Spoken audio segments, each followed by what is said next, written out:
चलो चलो अब पढ़ो। ठीक, विज्ञान किसे कहते हैं? किसी वस्तु के सुसंगठित, किसी वस्तु के सुसंगठित, सुव्यवस्थित एवं प्रेक्षण युक्त ज्ञान को क्या कहते हैं? विज्ञान कहते हैं, है ना। देखो आप लोग आधे लोग क्या गलत बताते हो? प्रेक्षण। क्या बताते हो? प्रेक्षण मतलब किसी वस्तु के सुसंगठित। कोई वस्तु है वो, जैसे मान लेते हैं मेज की बात कर ले रहे हैं हम। किसकी बात कर रहे हैं? मेज। थोड़ा गड़बड़ मेज है, समझ जाइएगा, घर लेके जाना नहीं है ना।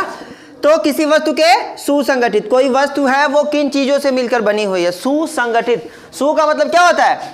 सु का मतलब क्या होता है? अच्छे तरीके से। संग का मतलब क्या होता है? साथ। और गठित का मतलब क्या होता है? मिलकर बनना। कोई वस्तु है वो किन चीजों से मिलकर क्या है? बनी हुई है, उसे क्या कहते हैं? सुसंगठित। ठीक है। बात करते दूसरा, किसी वस्तु के सुसंगठित, सुव्यवस्थित, है ना। सुव्यवस्थित का सु का मतलब आप जानते हैं, सु का मतलब क्या होता है? अच्छा। ठीक है। और व्यवस्थित का मतलब उन चीजों को सही जगह पे स्थापित करना। क्या कर देना? स्थापित कर देना। भाई अगर आपने बेंच बनाया हुआ है, मान लेते हैं सपोज दैट आपने एक टेबल बनाया, तो अगर ये इसका जो पैर है ये क्या कर दे? ऊपर कर दे, है ना। समझ रहे बात को?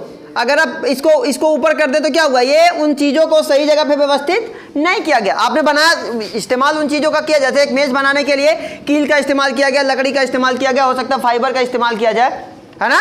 तो उन चीजों को उनके सही जगह पे स्थापित करना और उसके बाद क्या करना? जांच करना। उसकी क्या करना? जांच करना। तो किसी वस्तु के सुसंगठित, सुव्यवस्थित एवं प्रेक्षण युक्त ज्ञान को क्या कहते हैं? विज्ञान कहते हैं। कोई दिक्कत? अब नहीं भूलोगे, है ना। किसी वस्तु के सुसंगठित, सुव्यवस्थित एवं प्रेक्षण युक्त ज्ञान को क्या कहते हैं? विज्ञान कहते हैं। हम अब पढ़ेंगे किसके बारे में? हम पढ़ेंगे कि विज्ञान के प्रकार। तो विज्ञान आपको 3 प्रकार के पढ़ने हैं। पहला कौन सा? भौतिक विज्ञान, और दूसरा रसायन विज्ञान, और तीसरा जीव विज्ञान, है ना। अब हम बात करते हैं भौतिक विज्ञान को क्या कहते हैं। भौतिक विज्ञान को इंग्लिश में क्या कहते हैं? फिजिक्स कहते हैं। क्या कहते हैं भाई? फिजिक्स कहते हैं। जिसके जन्मदाता कौन है? Albert Einstein. कौन है? Albert Einstein. कहीं कहीं इनके नाम को अल्बर्ट आइंस्टाइन के नाम से जाना जाता है। ठीक है। तो भौतिक विज्ञान। अब बात करते हैं कि भौतिक विज्ञान क्या होता है। तो पूरी भौतिक विज्ञान में आप केवल किसके बारे में पढ़ेंगे? एनर्जी के बारे में पढ़ेंगे। किसके बारे में? एनर्जी। बोले हिंदी में कहें तो उसे ऊर्जा। आप ऊर्जा के बारे में पढ़ेंगे। तो आपसे कोई पूछेगा कि भौतिक विज्ञान की परिभाषा, तो आप कहेंगे कि विज्ञान की वह शाखा, विज्ञान की वह शाखा जिसके अंतर्गत ऊर्जा की अन्योन क्रियाओं का अध्ययन करते हैं, उसे क्या कहते हैं? भौतिक विज्ञान। विज्ञान की वह शाखा जिसके अंतर्गत ऊर्जा की अन्योन, अन्योन का मतलब एक से अधिक, अन्योन क्रियाओं का अध्ययन करते हैं, उसे क्या कहते हैं? उसे भौतिक विज्ञान कहते हैं। और भौतिक विज्ञान के जन्मदाता कौन है? अल्बर्ट आइंस्टाइन या अल्बर्ट आइंस्टीन है।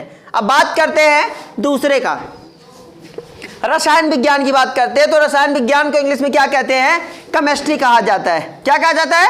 केमिस्ट्री कहा जाता है। तो रसायन विज्ञान की बात करें तो कहेंगे कि विज्ञान की वह शाखा, विज्ञान की वह शाखा जिसके अंतर्गत द्रव्य के विभिन्न रूपों, द्रव्य के विभिन्न रूपों। तो द्रव्य के कितने रूप हैं भाई? द्रव्य के कितने?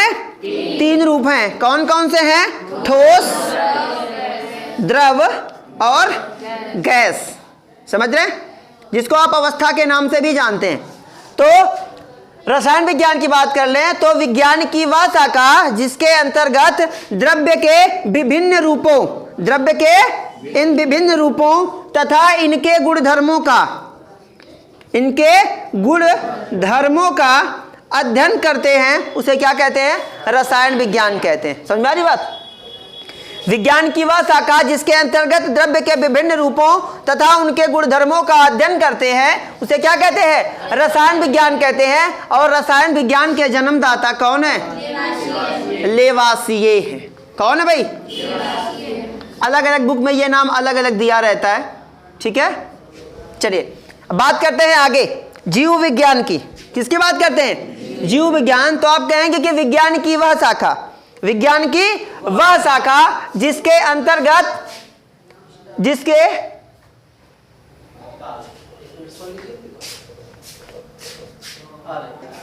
हाँ क्या बता रहा था भाई? हाँ तो बात कर रहे हैं हम जीव विज्ञान की, है ना। तो विज्ञान की वह शाखा, विज्ञान की वह शाखा। अब पहले आप समझ जाएंगे कि भाई जीव क्या होता है। जीव विज्ञान तो बात की बात है, पहले जीव समझ जाओ। जीव किसे कहते हैं, तो जीव क्या क्या काम करता है, कैसे पहचानेंगे ये जीव है, कैसे पहचानेंगे ये निर्जीव है ना। तो जीव क्या होता है, तो जीव वह होता है जो भोजन, ठीक, श्वसन, ठीक है, गति, उपापचय, जनन आदि क्रियाएं करता है, उसे क्या कहते हैं, जीव कहते हैं।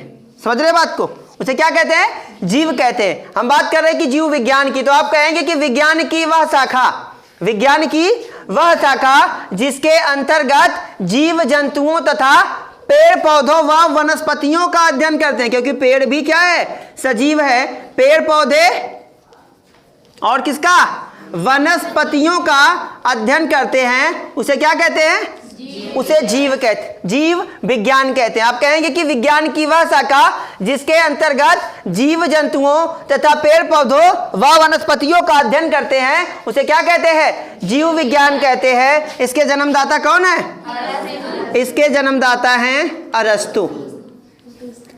और जीव विज्ञान शब्द का प्रयोग अरस्तु से पहले किसने किया था, तो लैमार्क ने किया था। किसने किया था, लैमार्क ने।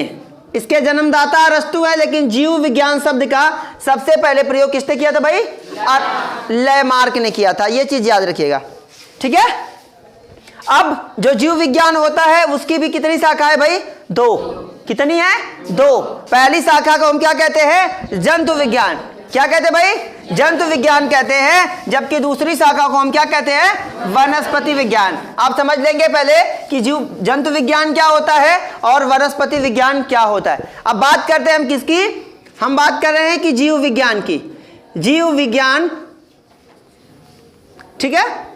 तो जीव विज्ञान की कितनी शाखाएं, दो। कौन कौन सी भाई, जंतु विज्ञान और दूसरा वनस्पति विज्ञान, ठीक है। अब बात हम करते हैं कि जंतु विज्ञान क्या है। तो देखिए, आप यहां पे थोड़े से गलत बताते हैं। आप जब जंतु विज्ञान की परिभाषा बताते हो तो आप कहते हैं कि विज्ञान की वह शाखा, क्या बोलते हैं, विज्ञान की वह शाखा। नहीं, आप क्या बोलेंगे, आप बोलेंगे कि जीव विज्ञान की वह शाखा, जीव विज्ञान की वह शाखा जिसमें हम किसका अध्ययन करते हैं, जंतुओं का अध्ययन करते हैं। जंतुओं का अध्ययन करते हैं। जंतुओं का मतलब कुत्ता, बिल्ली और मनुष्य आदि का अध्ययन करते हैं, उसे क्या कहते हैं, जंतु विज्ञान कहते हैं। और जंतु विज्ञान के भी जन्मदाता कौन है, अरस्तु। क्लियर यहां तक, कक्षा 10 क्लियर है। चलो बहुत अच्छा। अब हम बात करते हैं वनस्पति विज्ञान की। तो आप क्या कहेंगे कि जीव विज्ञान की वह शाखा, जीव विज्ञान की वह शाखा जिसमें हम किसका अध्ययन करते हैं, पेड़ पौधों और किसका अध्ययन करते हैं भाई, वनस्पतियों का अध्ययन करते हैं, उसे क्या कहते हैं, वनस्पति विज्ञान कहते हैं। और वनस्पति विज्ञान के जन्मदाता कौन है भाई, थ्रियोफ्रैक्टस हैं। थ्रियोफ्रैक्टस, इनका नाम कहीं कहीं पे आपको मालूम है, इनका नाम कहीं कहीं पर क्या है, थ्रियोफ्रैक्टस है, ठीक है। अब हम कक्षा 10 का पहला चैप्टर शुरू करते हैं। तो पहली हेडिंग आपकी क्या है, अभिक्रिया। अभिक्रिया किसे कहते हैं, है ना, अभिक्रिया। तो आप कहेंगे कि जब दो या दो से अधिक पदार्थों को मिलाया जाए, जब दो या दो से अधिक पदार्थों को मिलाया जाए और एक नया पदार्थ बन जाए, उसे क्या कहेंगे, ठीक है। आप साइंस की भाषा में कहेंगे कि जब दो या दो से अधिक अभिकारक मिलकर एक नए उत्पाद की उत्पत्ति करते हैं तो उसे क्या कहते हैं, अभिक्रिया। जब दो या दो से अधिक अभिकारक मिलकर क्या करते हैं, एक उत्पाद की उत्पत्ति करते हैं, उसे क्या कहते हैं भाई, अभिक्रिया कहते हैं। जैसे आपका फार्मूला सामने है ना। अब समझेंगे कि जब दो या दो से अधिक पदार्थ, तो पहला क्या हो गया, हाइड्रोजन। क्या हो गया भाई, हाइड्रोजन के कितने अणु हैं, दो। चलिए आगे आपको मिलेगा, ठीक है, ये अणु की संख्या आपको मैं बताऊंगा आगे। ऑक्सीजन की बात करते हैं तो ऑक्सीजन है ना, ऑक्सीजन के कितने अणु भाई, जहां जिसके नीचे कोई अणु नहीं रहता उसके नीचे कितना रहता है, एक रहता है, ये ध्यान दीजिएगा। ठीक है, आपने क्या लिखा परिभाषा, आपने क्या पढ़ा है कि जब दो या दो से अधिक पदार्थ मिलकर किसी नए पदार्थ या नए उत्पाद की क्या करते हैं, उत्पत्ति करते हैं, तो उस विधि को क्या कहते हैं, अभिक्रिया। अभिक्रिया को हम किससे दर्शाते हैं, तीर से दर्शाते हैं, जिसको एरो बोला जाता है। ठीक है, समझ रहे हैं। इसमें दो पक्ष होते हैं, एक पक्ष को LHS और दूसरे पक्ष को क्या बोला जाता है, RHS, मतलब बायां पक्ष और दूसरा दायां पक्ष, है ना, मतलब लेफ्ट हैंड साइड और राइट हैंड साइड। तो अभिकारक, अब बात करते हैं कि अभिकारक क्या है। तो अभिकारक का मतलब क्या होता है, जो अभिक्रिया करता है। अभिकारक वह होता है जो अभिक्रिया करता है। अभिकारक अभिक्रिया करने वाला, और यहां उत्पाद। तो आप कहेंगे कि जब दो या दो से अधिक भी हो सकता है, कभी कभार आप 4 पदार्थ को जोड़ देते हैं। तो अभिकारक की बात कर ले कि जब दो या दो से अधिक अभिकारक जुड़कर क्या करते हैं, एक या एक से अधिक उत्पाद की उत्पत्ति करते हैं, तो उसे क्या कहते हैं, अभिक्रिया कहते हैं। क्या कहते हैं भाई, अभिक्रिया। कोई दिक्कत?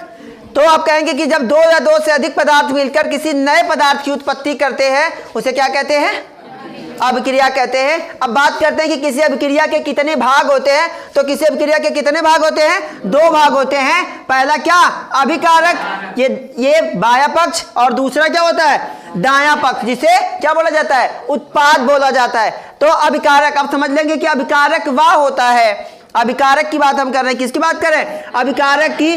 तो अभिकारक वह होता है जो अभिक्रिया के बाद अपना रूप क्या करता है, बदल देता है।